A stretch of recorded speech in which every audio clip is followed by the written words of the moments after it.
사랑합니다. 옆에 분들과 인사할까요? 사랑합니다. 축복합니다. 지금 날씨가 참 따뜻합니다. 따뜻한 거 참 좋아요. 그래서 에어컨이 고장났어요. 주중에 고장나서 고치는데 부품이 없어서 지금 못 고친 상태여서 여러분들 지금 더우실 거라고 생각이 됩니다. 저를 따라서 한번 해보시겠어요? 자, 주보를 드시고 3번 붙이겠습니다. 자, 이제 옆에 분들을 보시고 수고하셨습니다. 인사하겠습니다. 네, 이제 그만하세요. 더우시면 이렇게 편안하게 붙이세요. 괜찮습니다. 꼭 선거지 나온 것 같지 않습니까? 그래서 지난번에 인도네시아 갔을 때 그 느낌이 막 드는 것 같고, 지금 뭐 동남아에 여러분 선거지에 나가 있다고 생각하시면 됩니다. 막 안 더우려고 노력하면은 더 덥습니다. 그냥 포기하십시오. 그러면 굉장히 마음이 편합니다. 지난번 우리 성경학교 때 유치부 아이들이 물놀이를 하는데 저를 막 공격하더라고요. 자, 목사님이다, 죽여라, 막 이렇게 공격하더라고요. 그걸 막 안 맞으려고 피하면은 막 튀었다, 뭐 이러면서 굉장히 불편해요. 몸을 그냥 포기하고 자, 맞춰라, 죽여라 이렇게 막 맞서 그때부터 마음이 굉장히 편해집니다. 뭔가 안 되려고 하면은 몸이 굉장히 몸도 힘들고 마음도 힘든데 그냥 죽이려면 죽여라 이렇게 내놓으면은 그냥 포기해버리면 편합니다. 안 도우려고 막 어떻게 하면 안 도울까 하면은 늘 괴로운데 그래 나를 죽이십시오 이런 마음으로 선교지다라는 그런 마음으로 우리 생각한다면은 이 시간 우리들의 예배를 그 누구도 막을 수 없을 줄 믿습니다. 여러분들에게 주님이 주시는 은혜만 있기를 주님의 이름으로 축복합니다. 우리가 에스겔 말씀을 읽었습니다. 지난번에 우리 예레미야 말씀을 읽었죠. 이스라엘 남유다의 정세가 심상치 않습니다. 이제 점점 남유다의 종말을 맞이할 때가 다가왔죠. 그래서 이제 시드기야 왕 같은 경우는 마지막 왕으로서 바벨론에게 끔찍한 모습으로 끌려간 그런 모습을 우리가 지난 말씀을 통해서 배운 적이 있습니다. 시드기야 그 왕은 보여지는 것, 자신을 지켜줄 것 같은 예루살렘 성, 그리고 자신을 지지해 줄 고관들, 그리고 지지 세력들, 그리고 애국 그런 힘을 바라봤지만 그것을 바라보는 것이 아니라 보이지 않지만 확실히 살아계신 하나님의 말씀을 바라보았던 자는 하나님의 구원을 얻었다라는 것을 바라보게 됩니다. 오늘 우리가 읽은 이 에스겔은 그 정세와 더불어서 바벨론의 그 4차의 그 전쟁 포로로 인해서 완전히 남유다가 멸망하게 되어지고 그 간에 먼저 여호와긴 왕과 함께 포로로 끌려갔었던 사람 중에 한 명이 에스겔이었습니다. 그 에스겔은 그 바벨론에서 선지자 생활을 시작하면서 22년 동안 사역을 하게 되어집니다. 그곳에서 남유다 또 이스라엘 백성들에게 하나님께서 주신 말씀을 전하는 그런 사역을 했습니다. 그 시작은 에스겔 1장 1절부터 시작이 되어지는데 우리 같이 한번 읽어볼까요? 1장 1절입니다. 시작. 30째 해 넷째 달 초 닷새에 내가 그발 강가 사로잡힌 자 중에 있을 때 하늘이 열리며 하나님의 모습이 내게 보이니 30째 해라는 것은 에스겔이 30살 되었을 때입니다. 30살은 그 당시에 유다 특별히 제사장의 자손인데 30살부터 이제 사역을 할 수 있게 됐는데 특별히 그 해에 하나님께서 임했다는 것도 눈여겨볼 만한 사실일 것 같습니다. 30살 됐던 그 해에 그발 강가 이스라엘 백성들이 포로로 끌려와서 그발 강가라는 곳에서 거주하게 되었습니다. 유브라데 강 유역에 있었던 강가입니다. 강가에서 그곳에 바벨론의 여러 가지 노역의 현장에 투입되어져야 됐습니다. 시편 137편에는 그 그발 강가에서 바벨론 사람들이 이스라엘 사람들을 향해서 비난하고 조롱하고 조소하는 장면이 나옵니다. 이스라엘 백성들이 하나님께 노래하고 찬양을 잘한다라는 그런 소문들이 바벨론 사람들에게 있었기 때문에, 야 너희들 그렇게 노래 잘한다면서 한번 너희들 노래 한번 불러봐. 하나님께 올려드려야 될 그 찬송을 바벨론 사람들 앞에서 이렇게 그들의 즐거움을 위해서 불러야 되어졌던 그 심정이 시편 137편에 놓여져 있었는데, 그 그발 강가에서 사로잡혀 있는 자 중 포로 중에 있을 때 하늘의 문이 열리고 하나님의 모습이 보였다라는 것이죠. 1장 2절 말씀에 보면 여호야긴 왕이 사로잡힌 지 5년째 되었다라고 말씀하고 있습니다. 여호야긴 왕은 19대 왕이었습니다.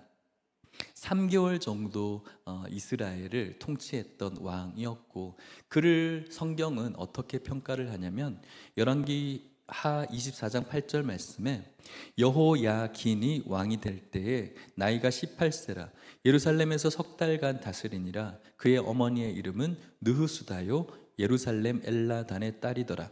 9절 말씀 같이 한번 읽겠습니다. 시작.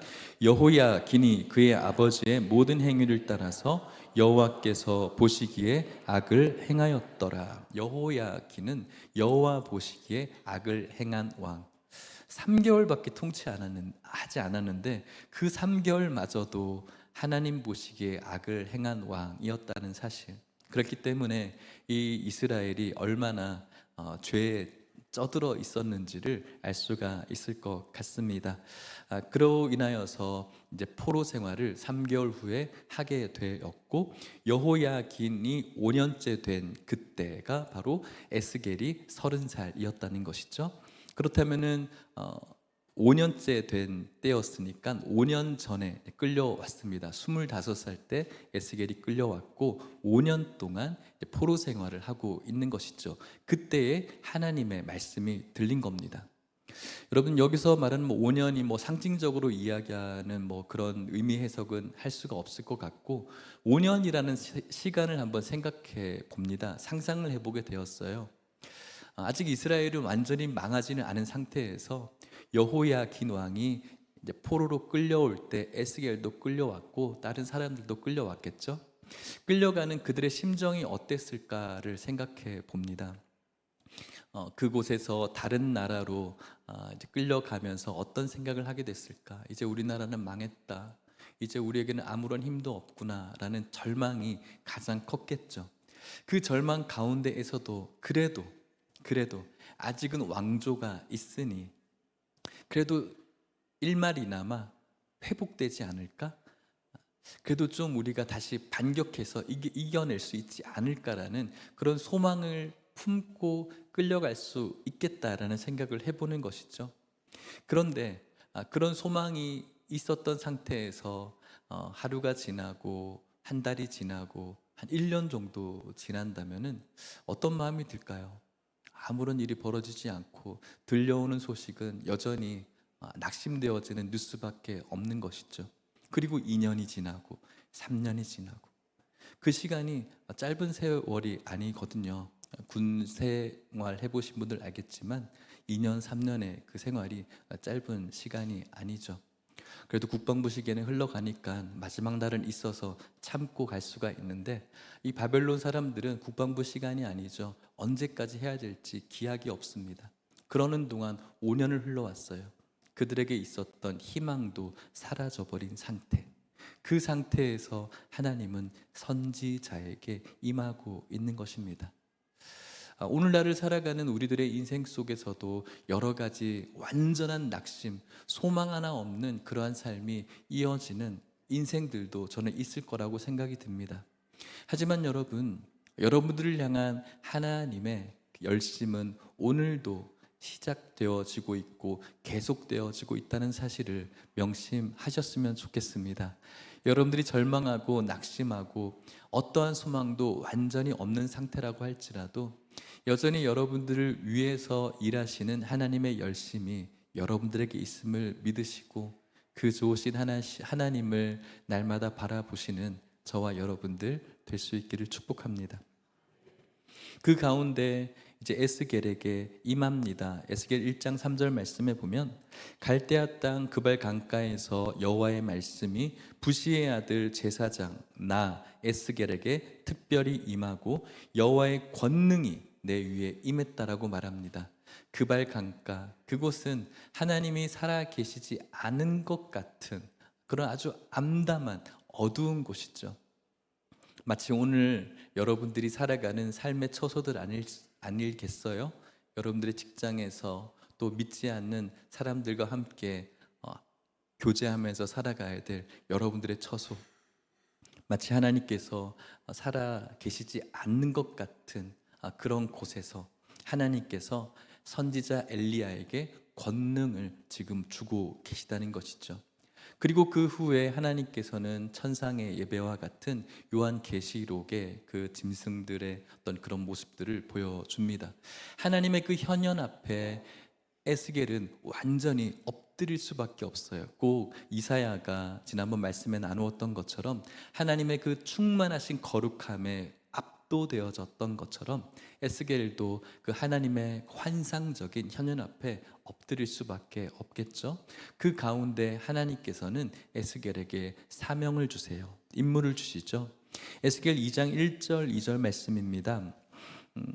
그가 내게 이르시되 인자야 네 발로 일어서라 내가 너에게 말하리라 하시며 그가 내게 말씀하실 때 그 영이 내게 임하사 나를 일으켜 내 발로 세우시기로 내가 그 말씀하시는 자의 소리를 들으니라고 말합니다. 에스겔이 완전히 하나님의 현현 앞에 엎드려져 있습니다. 하나님께서는 그 은혜 받은 상태로 완전히 엎드려 있는 성도를 원하는 것이 아닙니다. 그 은혜에 엎드려진 상태에서 일어서서 하나님께서 해야 될 것을 하기를 원하고 있는 것이죠. 하나님께서 그에게 나타나시고 하나님의 현현 가운데 가만히 있는 것이 아니라 이제 일어나서 네가 할 일이 있다라고 말씀해 주는 것이죠. 그러면서 2장 2절 마지막 부분에 보니까 내가 그 말씀하시는 자의 소리를 들었다라고 말해요. 뭐 들을 수 있겠지, 다 들을 수 있으니까 이런 생각을 할 수가 있겠지만 저는 이것은 오늘 우리들에게 일어나야 될 특별한 일이어야 된다라고 생각합니다. 하나님의 말씀을 들을 수 있는 귀가 우리 모두에게 있어야 된다라는 것이죠. 하나님의 말씀을 듣는 것이 뭐 그렇게 어렵겠습니까? 라고 할 수가 있겠습니다. 오늘 우리도 하나님의 말씀을 함께 듣고 있지 않습니까? 하지만 듣고는 있지만 듣지 못하는 그런 인생들이 바로 이스라엘 백성들이었기 때문에 그런 것이죠. 에스겔 3장 7절 말씀에 보면 같이 읽겠습니다. 시작. 그러나 이스라엘 족속은 이마가 굳고 마음이 굳어 네 말을 듣고자 아니하리니 이는 내 말을 듣고자 아니함이라. 아멘. 이스라엘 백성들에게 하나님의 말씀이 선포되어졌죠. 이미 수많은 선지자들을 통해서 하나님 말씀하셨어요. 그런데 이스라엘 백성들의 상태를 보십시오. 이마가 굳다, 마음이 굳어졌다라는 것이 무엇일까요? 그들의 마음이 완악했다라는 겁니다. 그들의 마음이 변화되지 않는 마음이라는 거예요. 딱딱해서 그 어떤 말씀을 통해서도 그들의 마음이 변화되어지지 않는 거예요. 그러니 하나님의 말씀이 들려지지 않는 것이 아니라 듣고자 하지 않는다라는 거예요. 의지를 가지고 자신의 마음을 움직이지 않는 거예요. 꼭 오늘날 우리들의 모습처럼 말이죠. 하나님의 말씀이 들려집니다. 말씀이 뭐 홍수의 시대를 살고 있다라고 이야기하지 않습니까? 하나님의 말씀 우리가 뭐 늘 잘 보지는 못하더라도 그 말씀을 우리가 보고 있지 않습니까? 그런데 에스겔은 하나님의 그 소리를 듣고 있고 이스라엘 백성들은 하나님의 말씀을 듣지 않고 있다는 거예요. 들리지만 그 마음이 단단해서 우리에게 이 고집이 맞는 것 같아서 내가 가지고 있는 생각이 맞는 것 같아서 들리지만 들리지 않는 아주 이상한 그런 일이 벌어지고 있다는 것입니다. 그런 상태에서 하나님 말씀합니다. 2장 3절 말씀에 보면은 내게 이르시되 인자야 내가 너를 이스라엘 자손 곧 패역한 백성 나를 배반하는 자에게 보내노라. 그들과 그 조상들이 내게 범죄하여 오늘까지 이르렀다. 이스라엘 백성들의 상태는 이마가 단단하고 굳고 마음이 굳은 상태, 그리고 플러스 패역한 상태라고 말합니다. 패역하다. 여러분들 어떻습니까? 여러분들 패역하십니까? 패역이 무슨 뜻일까요?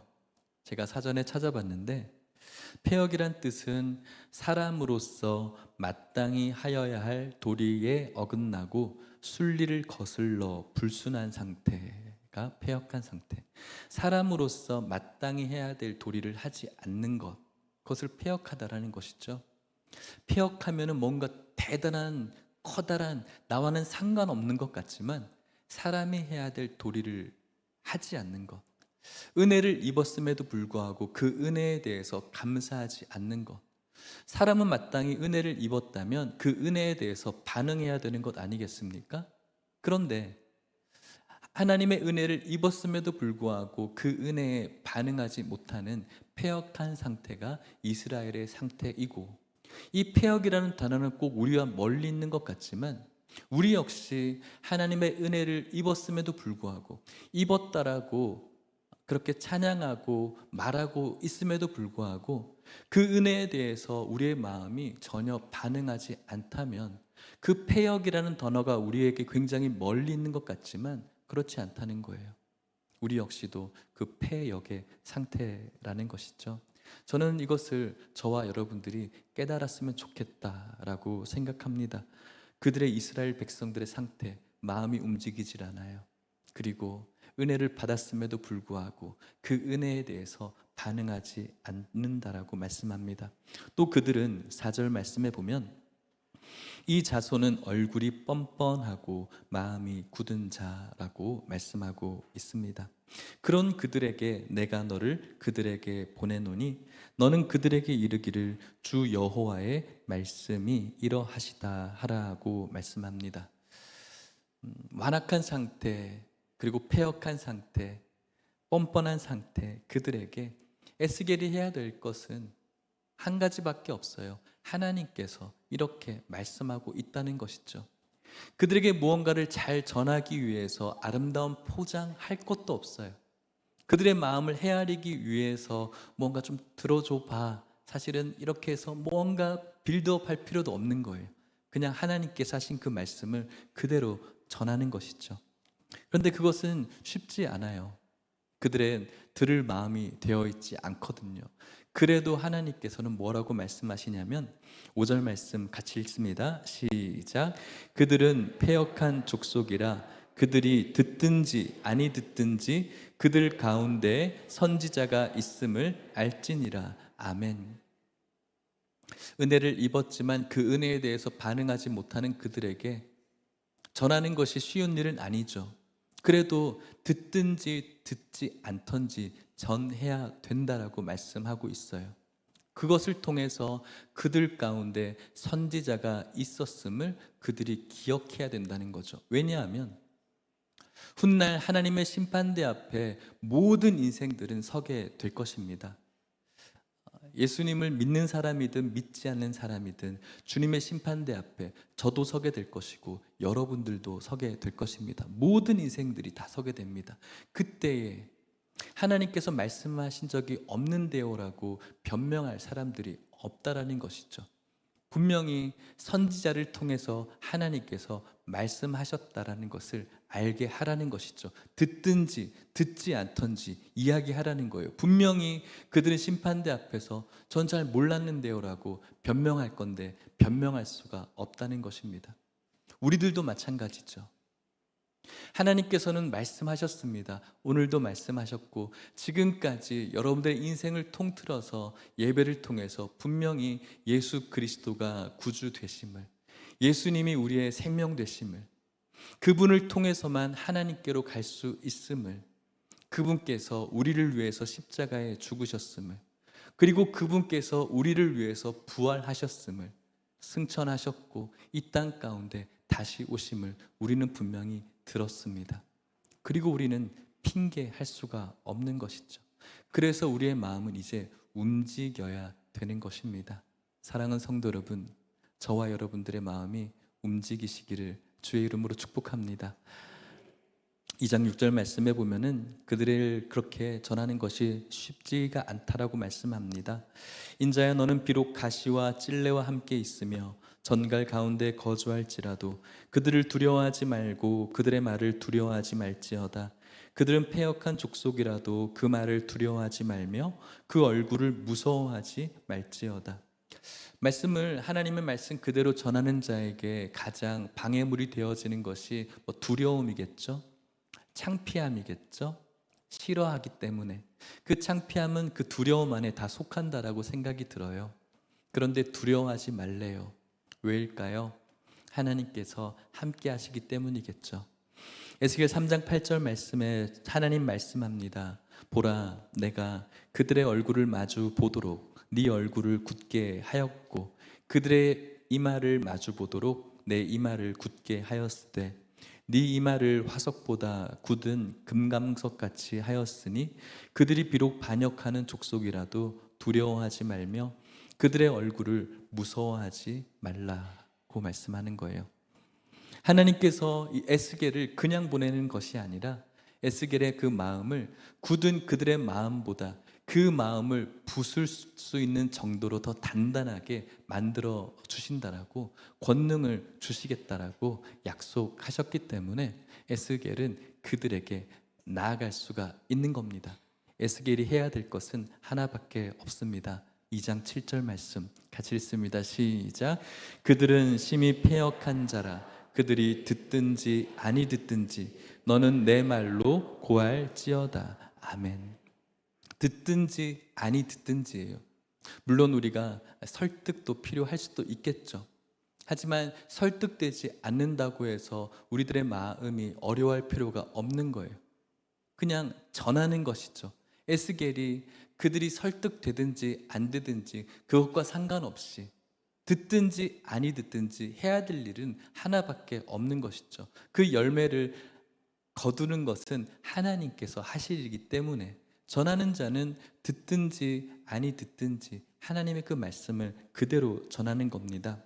그러면서 2장 8절 말씀에 너 인자야 내게 이르는 말을 듣고 그 패역한 족속같이 패역하지 말고 내 입을 벌리고 내가 너에게 주는 것을 먹으라라고 말합니다.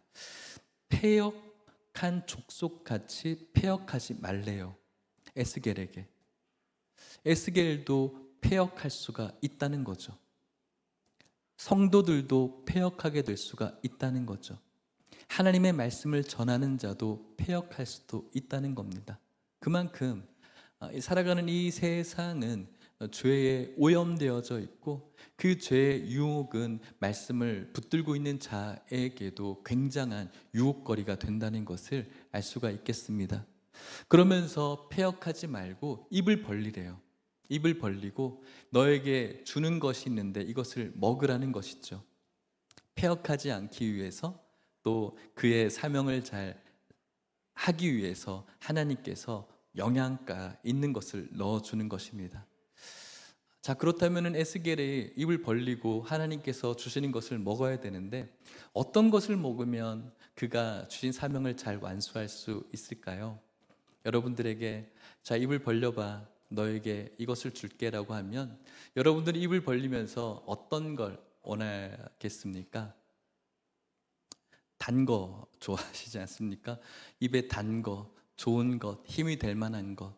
오늘날 우리들이 가지려고 하는 것이 있으면 사명을 가지고 그것을 완수하는데 굉장히 커다란 힘을 얻을 것 같습니다. 그것은 그 중에는 사람들과의 관계에서 오는 그런 인기가 될 수도 있을 것 같고 또 여러 가지 이 세상에서 요구하는 능력들이 있으면 그것 있으면은 하나님께서 주신 사명을 잘 완수하는 성도로서 살아갈 수 있을 것 같죠. 그것이 나쁘다는 것은 아닙니다. 하지만 하나님께서는 에스겔의 입에 어떤 건강이라든지 음식물이라든지 아니면 돈이라든지 그것을 넣어주지 않으셨어요. 2장 9절 말씀 같이 읽어볼까요? 시작. 내가 보니 보라 한 손이 나를 향하여 펴지고 보라 그 안에 두루마리 책이 있더라 라고 말합니다. 하나님의 그 두루마리 책 뭘까요? 말씀을 넣어주시는 거예요. 먹을 것 좀 넣어주시고 건강도 넣어주시고 사람들에게 뭔가 말 잘할 수 있는 능력, 말의 능력도 넣어주시고 사람을 고치고 뭐 기적을 베푸는 그런 초자연적인 그 능력을 입에 넣어주시면 너무너무 좋겠는데 하나님께서는 그것을 넣어주지 않으셨어요. 하나님의 말씀을 넣어주셨어요. 마치 지난주에 우리 예레미야를 살펴봤던 것처럼 예루살렘 성전의 그 대단함을 넣어주지 않으셨고 사람들이 잘합니다, 왕이시여 너무너무 잘합니다라고 하는 그 인정, 힘이 될 것 같은 그 인정도 넣어주지 않으셨고 또 강대한 그 애굽의 힘을 넣어주면 좋을 것 같은데 그건 넣어주지 않았던 것처럼 에스겔에게 그것을 넣어준 것이 아니라 하나님의 말씀, 보이지 않지만 확실한 것, 보여지지 않지만 리얼, 실제인 것, 그것을 넣어주신 것이죠. 하나님의 말씀. 그 말씀의 내용은 무엇일까요? 2장 10절 말씀에 보면 그가 그것을 내 앞에 펴시니 그 안팎에 글이 있는데 그 위에 애가와 애곡과 재앙의 말이 기록되었더라. 그곳에 있는 말씀의 내용이 그 두루마리 안에도 있고 밖에도 있다라는 이 표현에서 어떤 주석가는 이렇게 해석을 해요. 앞 뒷면 모두 글이 기록되어 있었다는 것에 대해 다수의 학자들은 에스겔이 이러한 하나님의 말씀 외에 그 자신이 자의적으로 추가할 공간이 조금도 남아 있지 않았다라는 것을 의미하는 것으로 해석했다라고 말해요. 두루마리 안과 밖에 빼곡하게 적혀 있다라는 것은 그 말씀의 어떠한 공간, 빈 공간에도 자신의 생각을 집어넣을 수가 없다라는 것이죠. 하나님께서 주신 말씀을 전혀 다른 것으로 해석하지 않고 그대로 전하기를 바라는 하나님의 요구가 담겨져 있는 것입니다. 마치 오늘날 많은 설교자들이 저도 마찬가지죠. 성도님들의 입맛에 맞는 그런 말씀을 준비하고 성도들이 좋아할 만한, 성도님들이 감동할 만한, 성도들이 듣고 뭔가 힘을 얻을 것 같은, 인기가 있을 것 같은 그런 말씀으로 준비하는 잘못되어져 있는 그 설교, 그런 말씀의 선포가 아니라 안과 밖에 빼곡히 전해져 있는 하나님의 그 말씀은 온통 애가와 애곡과 재앙의 말이었다라는 것이죠. 하나님의 심판의 말밖에 없었다라는 거예요. 그거 외에는 인간의 사상과 에스겔의 다른 생각들이 들어갈 틈이 하나도 없다라는 것이죠. 하나님, 그러니 그 말씀을 전하는 것이 얼마나 괴롭겠어요. 좋은 말만 하고 싶은데, 사람들에게 인기 있는 말만 하고 싶은데, 사람들이 듣고 맞아요, 우리는 그런 것들을 원해요라고 할 만한, 무릎을 탁 칠 만한 그런 말씀만 하면 얼마나 좋을까요? 그런데 하나님께서는 그게 아니라는 거예요. 내가 했던 그 말을 고스란히 전해주기를 원하고 있다는 것이죠. 힘든 그런 일입니다. 하지만 오늘 우리는 그 말씀을 들어야 되고, 그리고 우리는 그 말씀을 전해야 된다는 것을 이 말씀을 통해서 알 수 있을 것 같습니다. 여러분들은 어떤 말씀 듣기를 원하십니까? 하나님께서 주시는 이 귀한 말씀들 가운데 우리 임의로 그 말씀들을 해석하며 내가 좋아하는 것, 재밌어하는 것, 즐거워하는 것, 거기에만 솔깃해져 있는 것이 오늘 우리들의 마음밭은 아닌가 생각해 볼 필요가 있을 것 같습니다. 그러한 하나님의 말씀을 붙들고 그들에게 낙심해져 있는 그들에게 이 말씀을 전함으로 인하여서 하나님의 그 살아계심을 알리는 것이 에스겔의 사명이었다라는 것을 오늘 우리는 말씀을 통해서 알 수가 있겠습니다. 사랑하는 성도 여러분, 오늘 이 말씀은 단지 에스겔에만 전해져야 되는 그런 사명이 아니라 이 땅을 살아나가는 예수 믿는 모든 성도들에게 전해져야 되는 말씀임을 기억하시는 저와 여러분들 될 수 있기를 축복합니다. 말씀을 마치려고 합니다. 구약의 한 파트의 한 사건 속에서 에스겔에만 주어졌던 사명, 그 사명이 아니라 오늘 우리에게 주시는 말씀이라는 것을 우리가 어떻게 알 수가 있을까요? 그것은 오늘 이 말씀의 전체적인 이 방대한 내용을 한 절로 요약한다면 저는 신약 성경에서 사도행전 1장 8절에서 그 근거를 찾을 수 있겠어요. 같이 한번 읽어볼까요? 시작. 오직 성령이 너희에게 임하시면 너희가 권능을 받고 예루살렘과 온 유대와 사마리아와 땅끝까지 이르러 내 증인이 되리라 하시니라. 아멘. 십자가에서 우리가 올라가야 될 십자가에서 우리 대신해서 우리를 끌어내리시고 그곳에서 우리의 죄를 위해 죽으신 예수님께서 우리의 부활을 위해서 부활하셨고 그리고 승천하시기 전에 하나님의 백성들에게 부탁이라기보다는 전 명령이라고 생각을 해요. 오직 성령이 너희에게 임한치면. 여러분들에게 오늘 에스겔에게는 하나님의 영이 임했죠. 그리고 권능이 임했다라고 말씀하고 있어요. 여러분들에게는 성령이 임했습니까? 임하지 않았습니까? 임했습니다. 방언을 하고 뭔가 신유를 하고 그래야만 성령이 임한 게 아니에요, 여러분. 예수님이 나의 구원자이십니다라고 예수님을 영접한 모든 자에게 주님의 영이 임했습니다. 그렇기 때문에 여러분들도 성령이 임한 자라는 사실이죠. 성령이 임했다면 우리에게 하나님은 권능을 주신다라고 말씀하세요.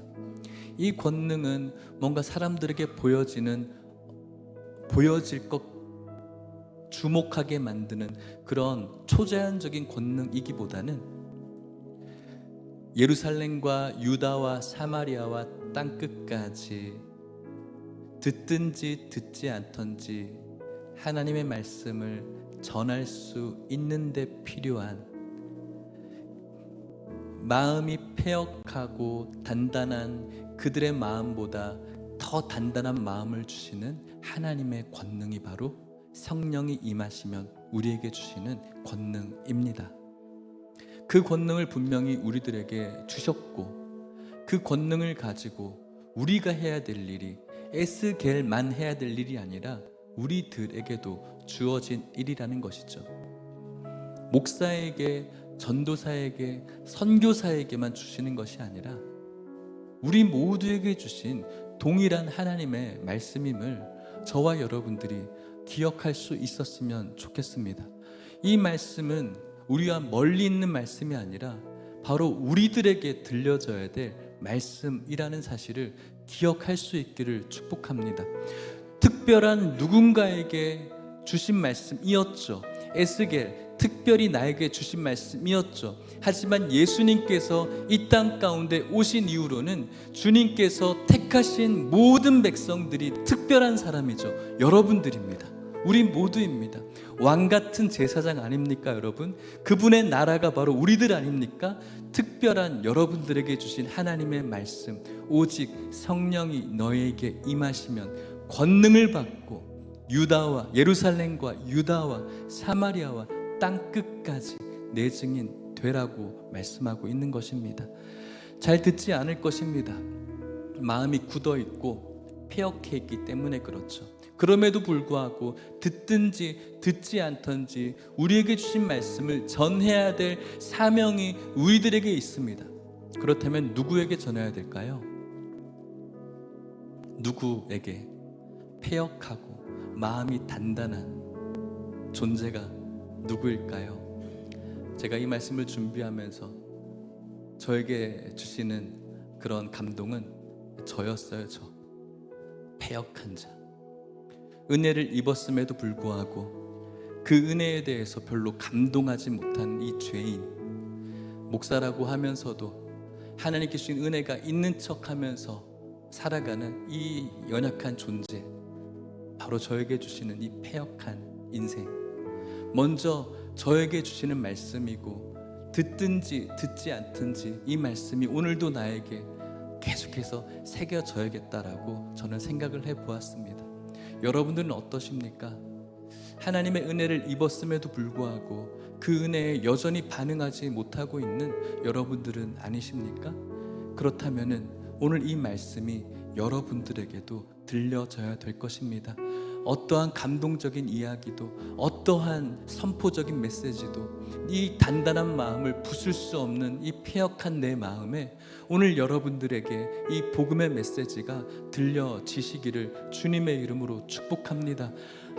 아무것도 소망이라고는 찾아볼 수 없을 것 같은 여러분들의 직장과 여러분들의 가정과 여러분들의 모든 처소에서도 이 말씀은 들려져야 될 것입니다. 특별히 선택받은 존재가 바로 여러분들이기 때문이죠. 예수 그리스도가 나의 왕이시다. 예수 그리스도가 이 땅 가운데 살아갈 나의 힘이시다. 예수 그리스도가 나의 구원자시다. 예수 그리스도가 나의 생명이시다. 예수 그리스도께서 오늘도 나를 바라보고 계신다. 예수 그리스도께서 내가 들어갈 하늘의 초소를 준비하고 계시다.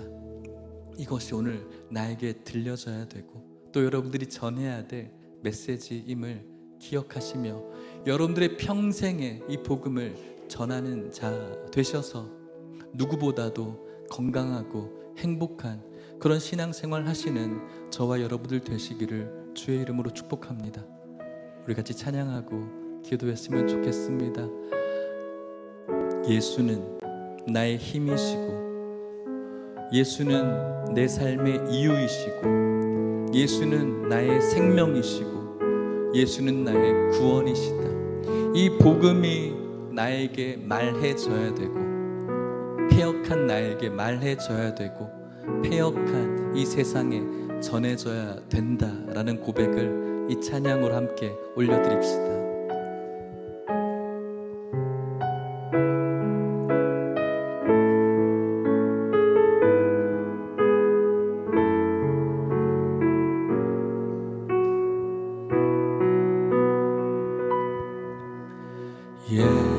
예수는 내 힘이요 나의 기쁨 내 참 소망 그 이름의 생명이 내 삶의 다시 한번 고백합시다. 예수는 내 힘이요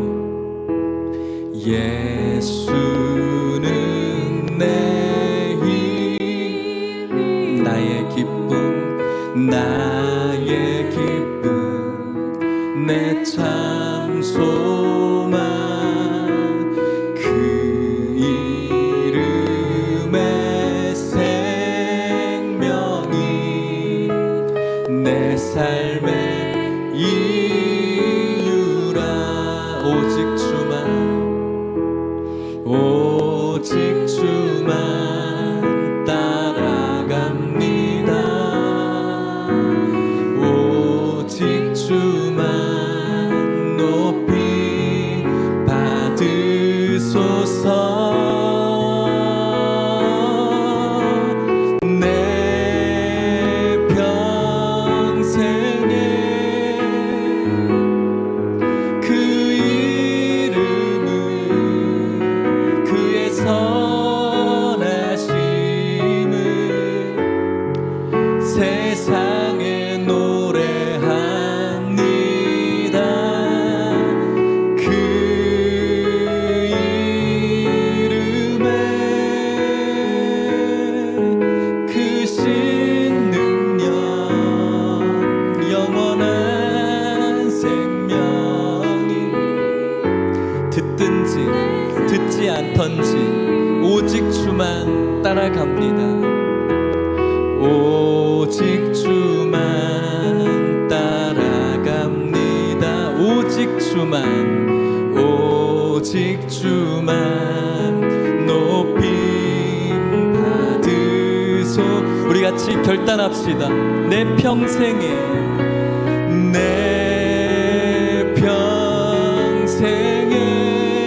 그 이름을 그의 선하심을 세상에 노래합니다.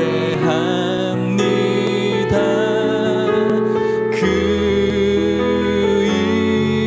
이름의 크신 능력, 크신 영원한 생명, 영원한 생명이